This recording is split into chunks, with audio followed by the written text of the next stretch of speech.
Navia mentioned that she stayed in touch with Linny and the others after working together. Apparently, they've been at the docks distributing these strange pockets the whole time since. Traveler, Paimon. Ah, and Miss Charlotte, too. Would you like a magic pocket? What sort of gadget is it? It's a wondrous bag that can be used to carry many things. The water level has returned to normal, but if you see any of your things floating around, you can use this to carry them. Or you could trick a friend into doing it for you. Trick a friend? I wonder which of my friends would fall for that.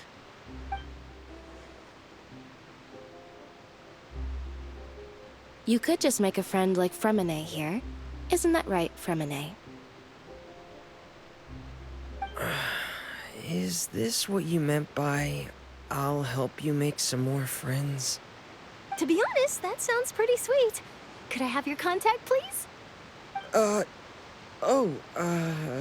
Sure. Please, write down my address. You sure are working hard to help Freminet socialize. He was the one who proposed doing this. He even wants to assist in our magic shows. Yes, I was planning to first introduce Pear as an assistant, and later Freminet himself. In the future, I think we can leave underwater escape magic to him too. That said, would anyone want to see a diver escape underwater? Oh, it'll work out. Every journey begins with the first step. He'll become a part of our show eventually. Lynette, could you come over? Miss Charlotte says she wants to take a picture of us. Got it. My, that Charlotte is rather perceptive. She got rid of everyone the moment she realized I had something to say to you. So, how have things been, Traveler? Father says that you did a great deal during the latest events. She's very grateful for your contributions to Fontaine. That's all right. We were more than happy to help. So, what's she doing now? Oh, I guess you haven't heard. Well, after Lady Farina left, Father and Monsieur Neuvillette opened negotiations, during which he gave Fontaine's gnosis to her as a diplomatic gift. A diplomatic gift? A gnosis? Yes, I was quite surprised at first myself. But when I thought it over, there were actually a number of things going for it. It could have been done as an apology for the incident with Lord Child, or as thanks for his help in tying the all-devouring narwhal down. Furthermore, Father did also lend significant aid to Fontaine and Poisson. Well, that's true, but this is a gnosis we're talking about. Doesn't this seem a bit irresponsible? I would agree, but I've also heard that it seems that Monsieur Neuvillette has had a significant change of heart regarding the matter. So there's some reason for this that only Neuvillette knows about? I suspect you'll have to ask him about that yourself. Ah, yes, speaking of which, I did see him strolling around the entrance to the Fortress of Meripede a while back. Isn't he real busy and stuff? Paimon didn't think he'd have the time for that. But back to the topic. The gnosis was given to the knave, right? What about Child? They say that he's returned to Snezhnaya to recover from his wounds. I hear that the recent disaster really did a number on his health. That's true. When you think about it, we've had loads of run-ins with the Fatui. To think we'd be allied with them this time. So shocked by such a simple switching of sides?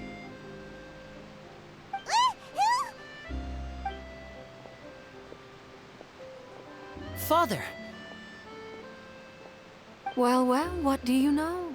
Come to the docks to see how my children are doing and meet the Traveler by chance. Please do not pay my accomplishments in Fontaine too much mind. I would have done them regardless. Are you going to take the gnosis back to Snezhnaya? That is our duty as harbingers, yes. Don't be too preoccupied with sides. The goal of the Fatui concerns not a single place or person, but the entire world. With such a grand goal in mind, it is inevitable that we must wear many masks. Switching my masks is something I've always done. Well, that depends on many things. No one truly knows what the future holds. What good is honesty if you can't rely on it forever?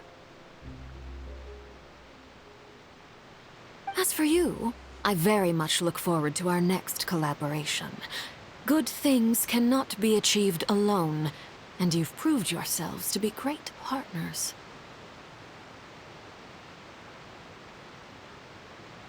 A vision? All right. I'll remember to return it. Thank you for keeping it safe for him this entire time. And that's a wrap for me. Huh? You're... Greetings, Miss Journalist. Hello. If I'm not mistaken, there are diplomatic channels I'll need to report to take a photo of you. That is correct. So forgive me, but I will not be able to serve as a subject in your article. However, feel free to write as much as you'd like about our dear magicians and our upcoming rookie talent. I will. The sea breeze is quite pleasant. I shall continue my walk while the weather remains so agreeable. Farewell. Farewell, Father. Oh, she has such an intimidating presence. I didn't even dare to take a picture. Thankfully, I've already wrapped up all my pre-scheduled interviews. Thank you all. This'll be more than enough for me to write about, I'm sure. Don't be too nervous. Why don't you take a magic pocket before you go? Here, Traveler, Paimon, you take one too. To move things about? That's right. Funny. I was giving out magic pockets when we first met too. And what do you know? I'm doing the exact same thing right now. So many things have happened, but the pockets are still the pockets. I guess this must be life. We will all follow our own paths, and serendipity will lead you to your fated friends. All right then. We'll be handing out pockets in some other districts later, so we'll get going now. Have a good day. Well, guess we sent Charlotte out. Shall we go see what Neverlett's doing? As long as he's not so busy that he doesn't have time to chat anyway. To the fortress! Ooh, he really is there!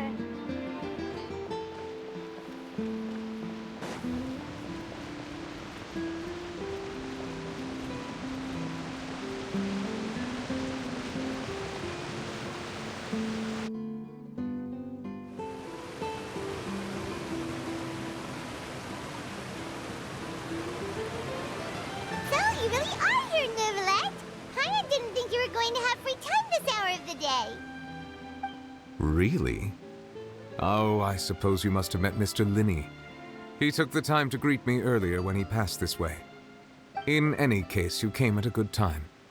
I was just considering reaching out to you to set up a meeting, so I may explain some things that I haven't had the time to before.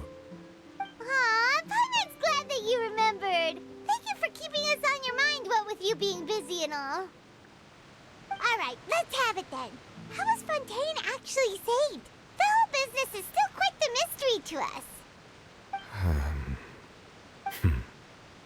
It is strange how words can often leave a bitter taste in the mouth when it finally comes time to say them out loud.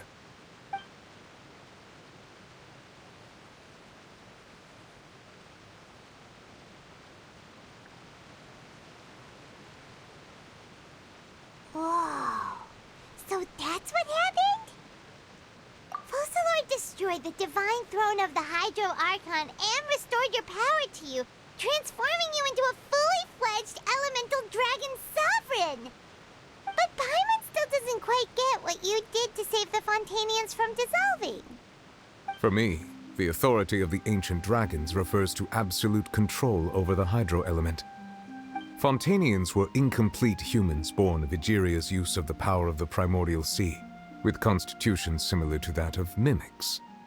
But so long as those primordial energies remain within them, I could use the ancient dragon's authority to grant them true blood, after the fashion in which life was first brought into being on this planet.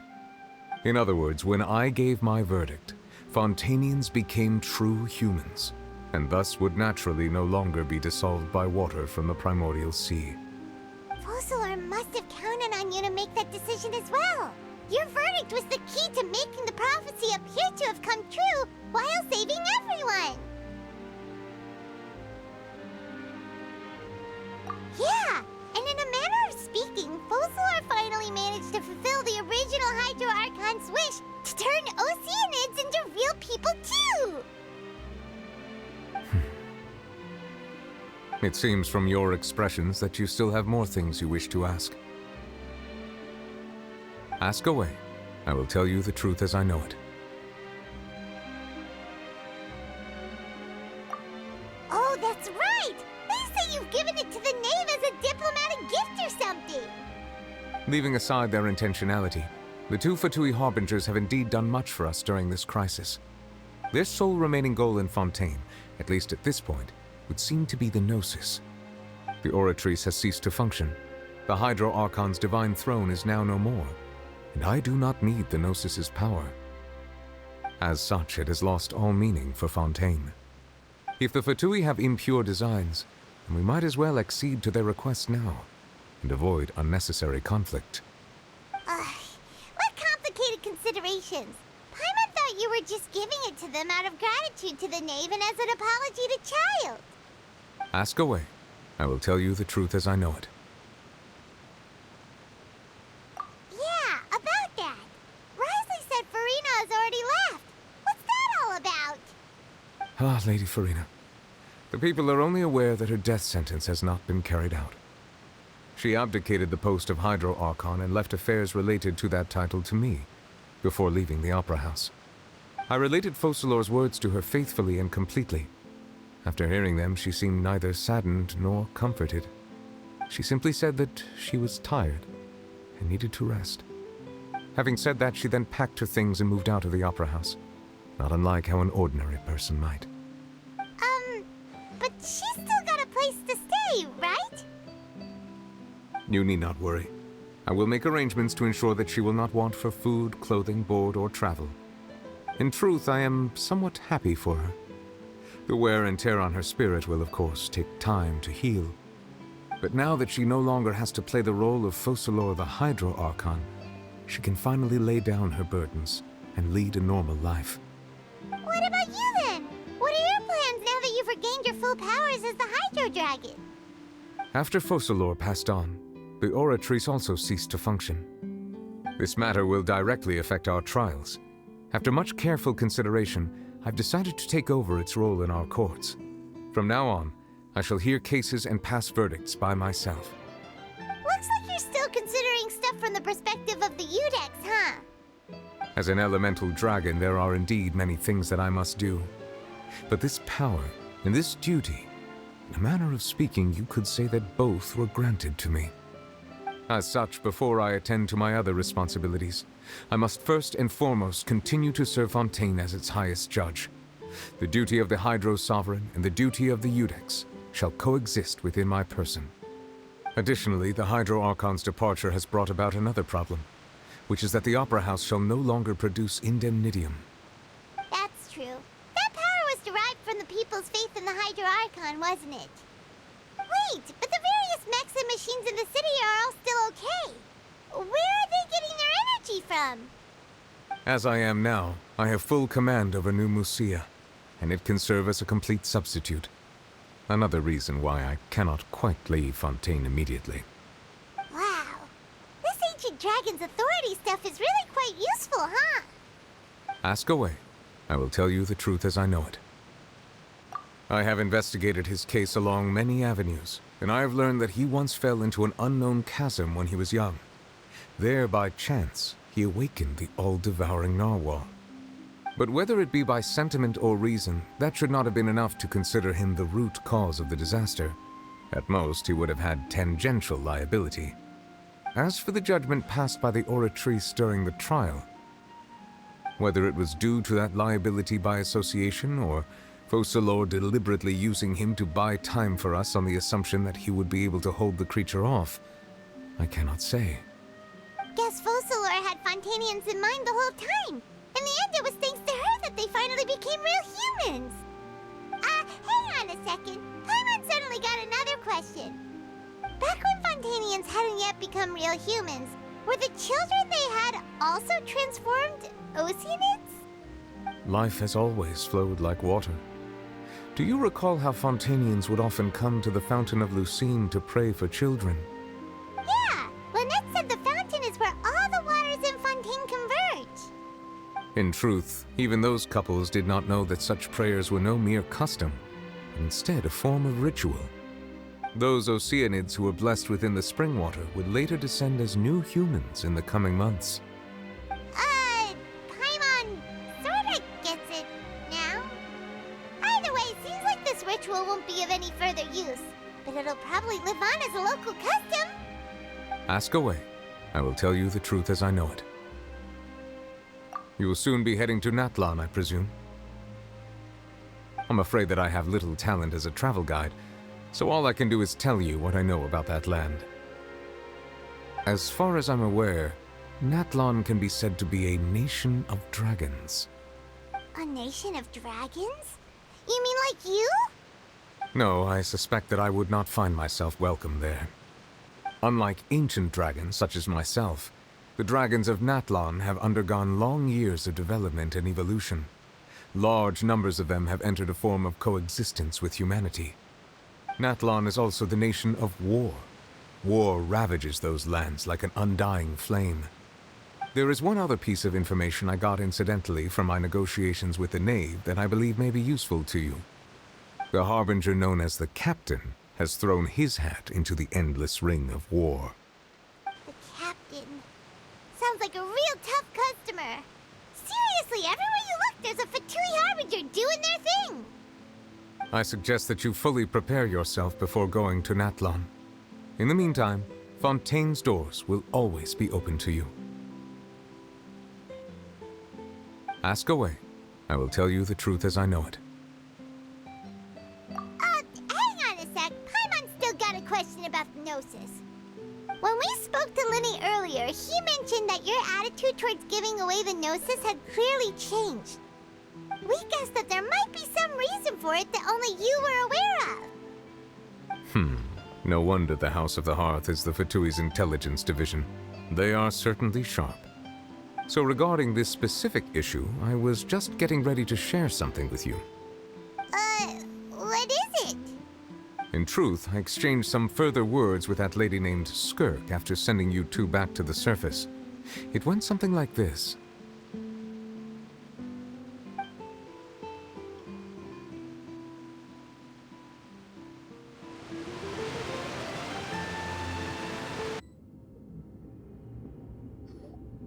Well, we're going to head topside to see what's going on. You hurry over soon as well, all right, Nervalet?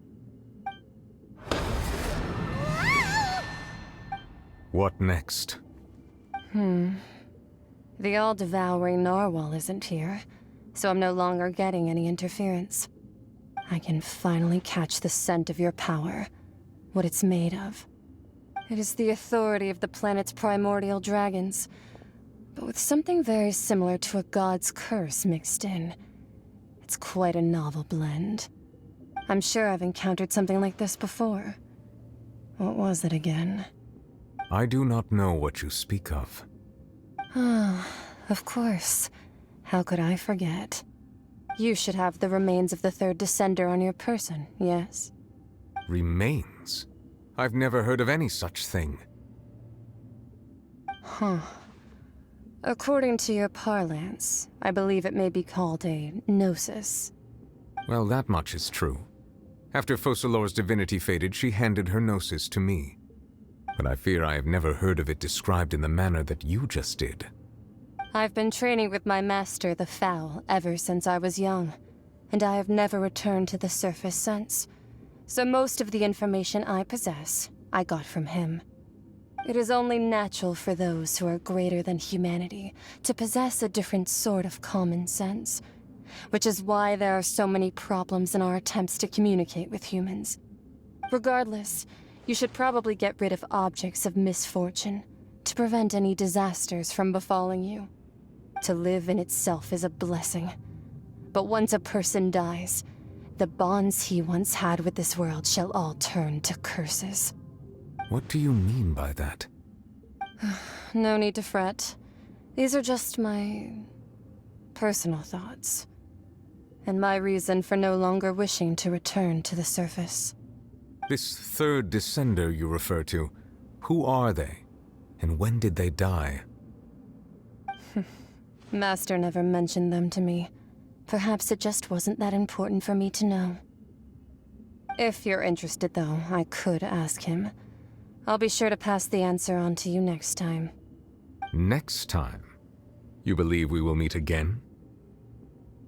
I do. Wait. I have a disciple of my own, don't I? He can be the messenger then.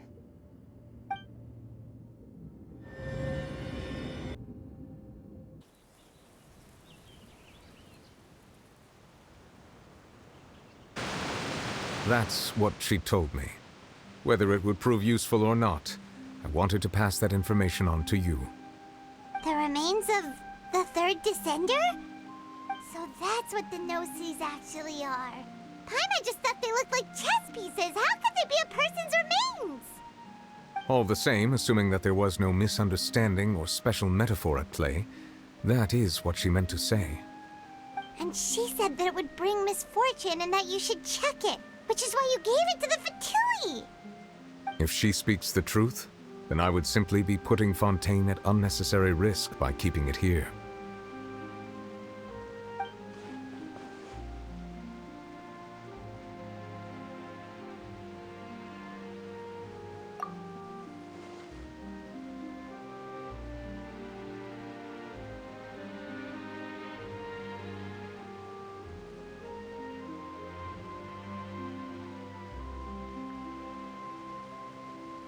I had guessed that you might already be familiar with this concept, but I did not expect you to be one of them.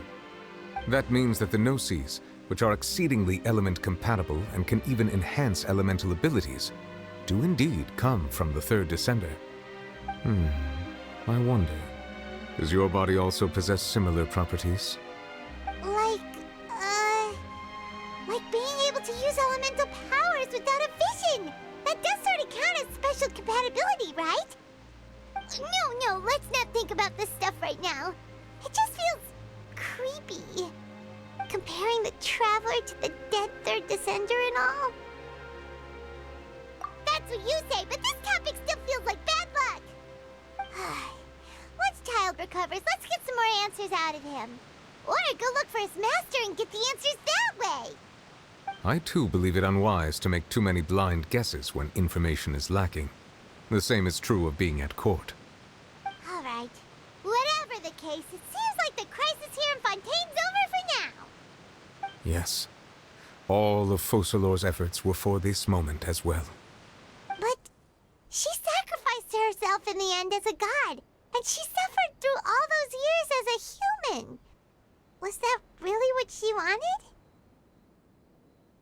I suppose that would be the mystery of a god's will. I suspect not. But once in a while, I too would guess that if wishes were like the clouds in the sky, they will one day return to the earth as raindrops. Life flows like water, and rain is the final answer. The water levels may sometimes tilt one way or another, but the rain falls fairly upon all. And what, ultimately, is the difference between the rains that fall upon all of us?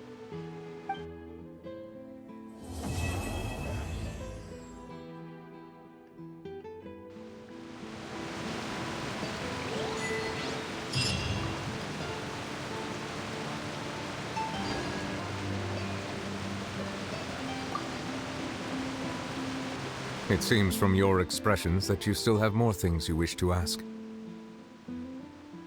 Ask away. I will tell you the truth as I know it. I suggest that you fully prepare yourself before going to Natlan. In the meantime, Fontaine's doors will always be open to you.